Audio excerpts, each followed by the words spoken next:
Hi, favorite ones. How are you doing? So this is our fifth science lecture video, and this time I will start with the last slide in our fourth science video. So in the previous slide, I was talking and comparing the two types of plant reproduction, which are the sexual reproduction and the asexual reproduction. To reproduce, plants can follow two different types of reproduction. Sexual reproduction happens when the female sex cells combine with the male sex cells. That means sexual reproduction happens when a sperm meets an ovule. Where does a sperm come from? It comes from a pollen grain.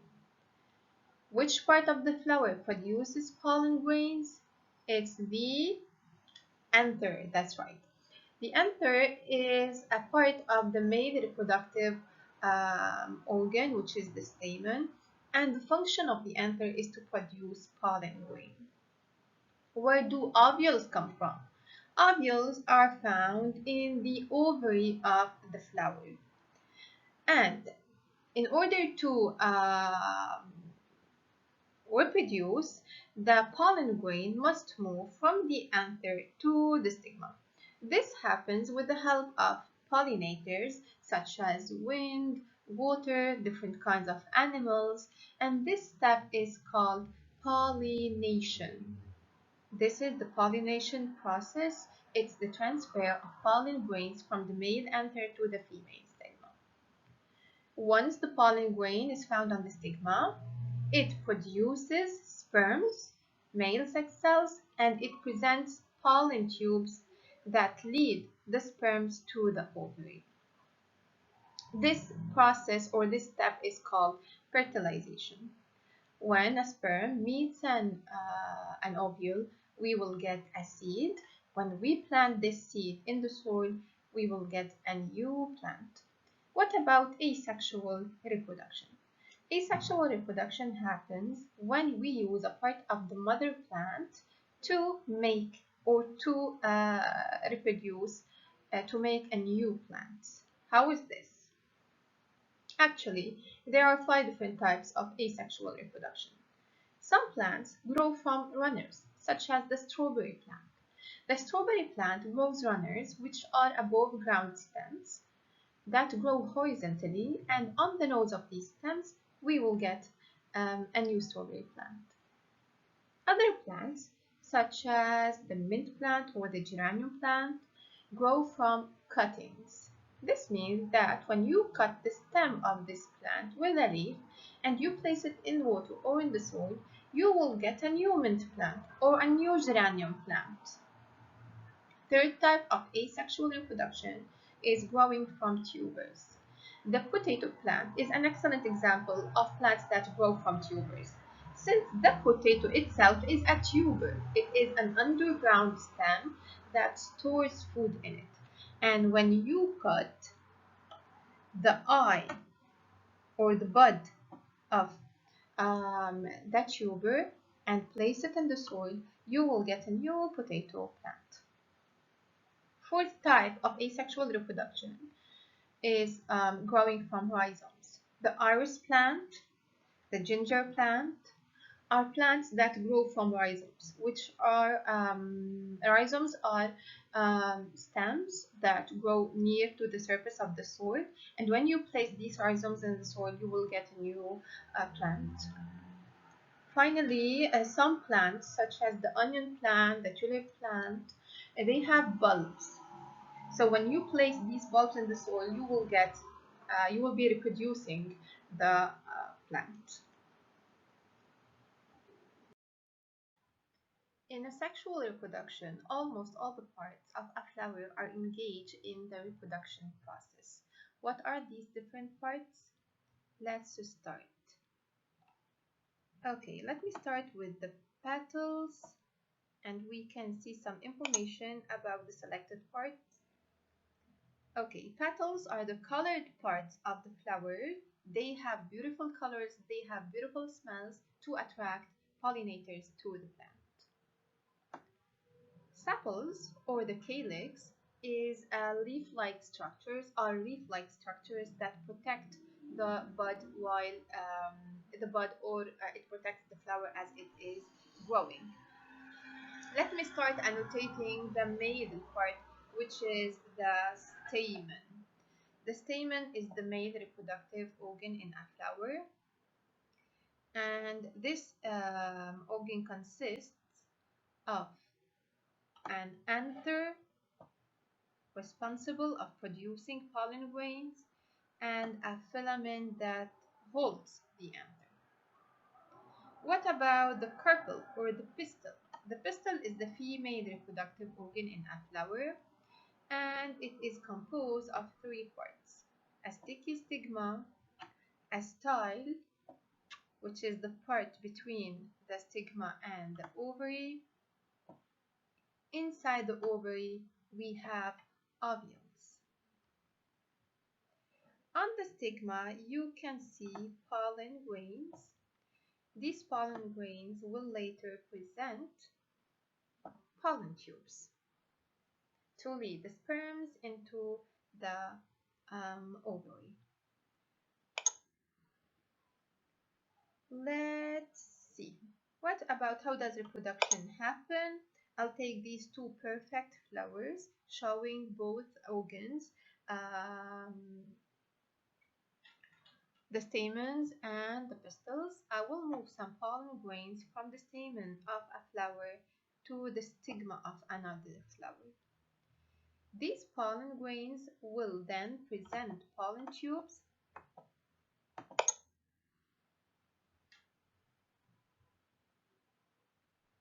Sperms use the pollen tubes to arrive or to reach the ovules.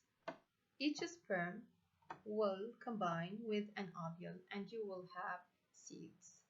After fertilization, some flowers, and here I'm talking about plants growing fruits, flowers turn into fruits. In an asexual reproduction, runners, tubers, rhizomes, cuttings, and bulbs are used to produce new plants. These parts are built from tiny structures called plant cells. Do you remember the organization of plant cells? Plant cells have different organelles. They have a cell membrane, a cytoplasm, a nucleus, mitochondria, and vacuoles. They have two different things that animal cells don't show. They present a cell wall that covers the cell membrane, and they also contain chloroplasts, essential for the food-making process, the photosynthesis that green plants grow through. Let's remember together the organization of the animal cells. Let's see the difference between an animal cell and a plant cell under a microscope. Let's take a sample of the human skin and observe it under a microscope. As you can see, this animal cell presents different organelles. This is the cell membrane,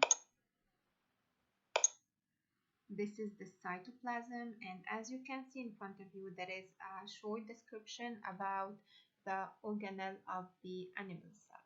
So the cytoplasm is a jelly-like substance that gives the cell its shape. Mitochondria are the powerhouses of the cell where respiration process happens. The nucleus, it contains or it is the brain of the animal cell. There are also vacuoles in the animal cell.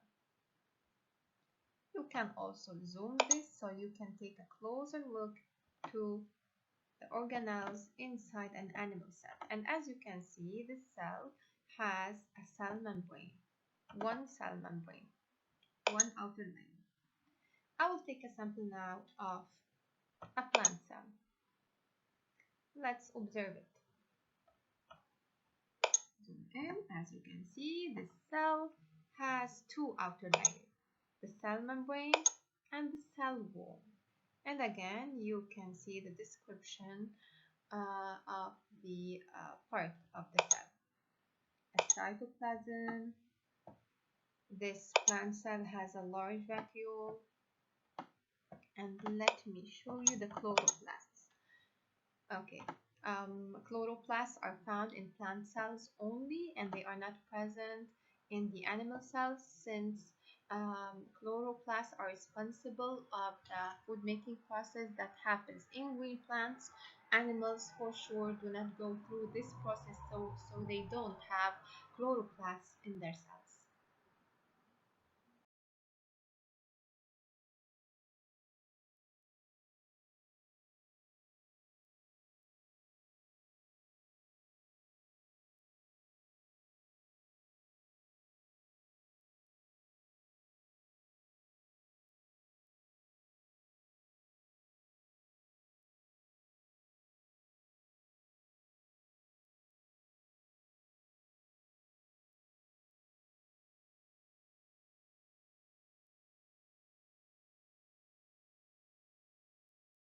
I will use the paramecium as an example of the animal cells. The paramecium is a type of single-celled organisms that live in water around the world and live mostly by eating other organisms such as bacteria and algae. This unicellular organism is made up of one cell. Just like your cells, the paramecium needs food and water. The main difference between the paramecium and you is that the paramecium is only one single cell, a single cell, and you are made of trillions of cells.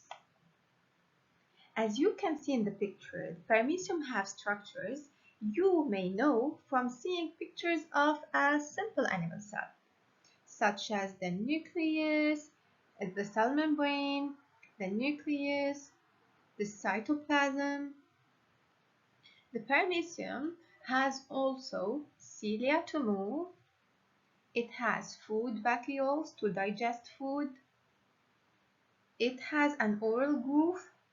It can be compared, or we can see that this is the mouth of the paramecium. It has an anal pore also. Multicellular organisms are made from many cells. They are complex organisms. This can be a small number of cells or millions of cells. All plants and animals are multicellular organisms.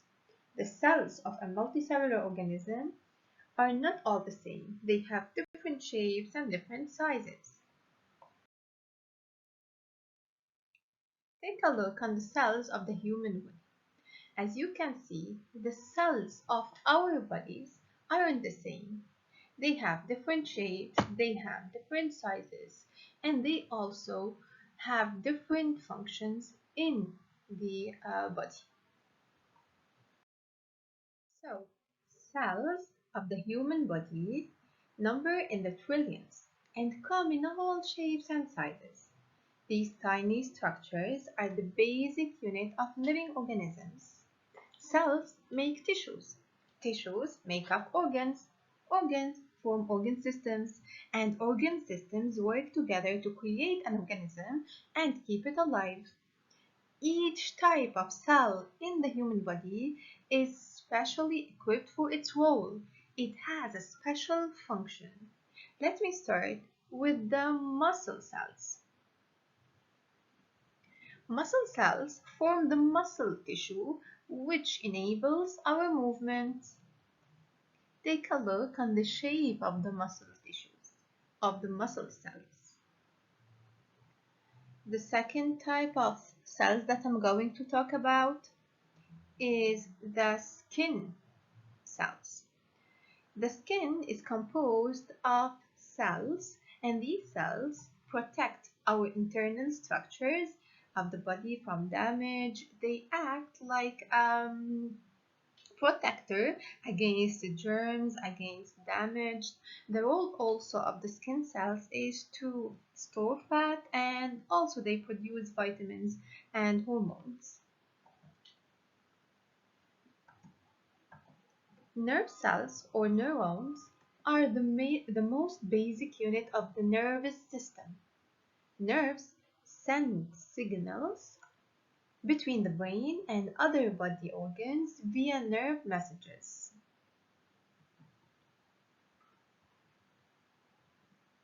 Bone cells, they are circular cells and they make our bones, and the group of bones in our body is called the skeleton. What about the cells inside our blood? So, our blood is a specialized body fluid with four main components: the plasma, which is the liquid part, the platelets, the red blood cells, and the white blood cells. And each of these components has its special function in the body. The red blood cells are known for their bright red color. They are the most abundant cell in the blood. The shape of a red blood cell is a disc with a flattened center. What's the function of these cells? Red cells help carry oxygen from the lungs to the rest of the body, and they also return carbon dioxide from the body to the lungs so it can be exhaled. What about the white blood cells? Let's take a look on these two GIF documents showing white blood cells attacking parasites. So, in the first one, we have white blood cells attacking the parasite, and also we have right here a white blood cell attacking bacteria. So, what's the job of the white blood cells? Yes, they protect the body from infections. White blood cells fight germs in the body. What are cells? Cells are the building blocks of all living things. They have different sizes, different shapes, and they cannot be seen with the naked eye. So some tools are used to magnify these structures and to take a closer look inside the cells. Let me choose, for example, the human muscle. I will use the microscope to observe the human muscle cells. You need to adjust your microscope to have a clear image of the muscle cells. So this is a good image of the muscle cells. This is what human muscle cells look like. Let me check. Let's take a look in the human blood. I will observe the blood cells using the microscope. And again, I need to adjust my microscope to get a good image of the blood cells. You can clearly see the red blood cells, which are abundant in the blood, and the white blood cells, which are fewer. So here are the red blood cells, and with this slide shows three white cells. Human skin. What about the human skin cells? How do they look like? This is what a human skin cell looks like in a microscope, under a microscope.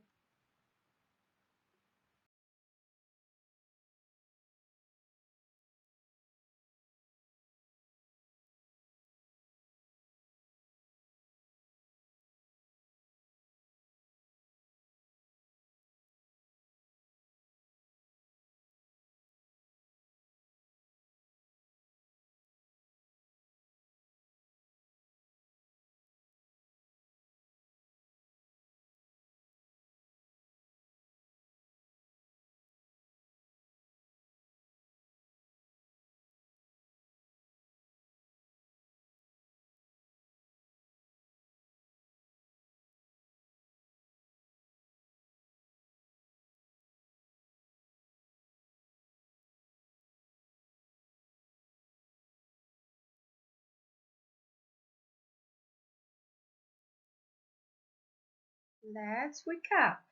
Unicellular organisms are made up of one cell. They live without other cells to help them. Multicellular organisms are made from many cells. This can be a small number of cells or millions and trillions of cells. What about the paramecium? Again, the paramecium is a microorganism that lives in water around the world. It has many parts, many structures. The cilia, it has a pellicle or a membrane, nucleus, vacuoles, its mouth, which is the oral groove, the anal pore. What are some types of human body cells? There are many. Skin cells, muscle cells, nerve cells, bone cells, and blood cells. Please focus on the shape of these cells. Each cell has its own shape. What's the role of each type of these cells? The skin cells build our skin, which protects our internal structures. The muscle cells build our muscle tissues to help us move. The nerve cells, they are the basic unit that build our nervous system to lead messages between the brain and other body organs. Bone cells make our bones. The blood cells, we saw the red blood cells, which are responsible of moving respiratory gases in the blood, and the white blood cells responsible of fighting germs.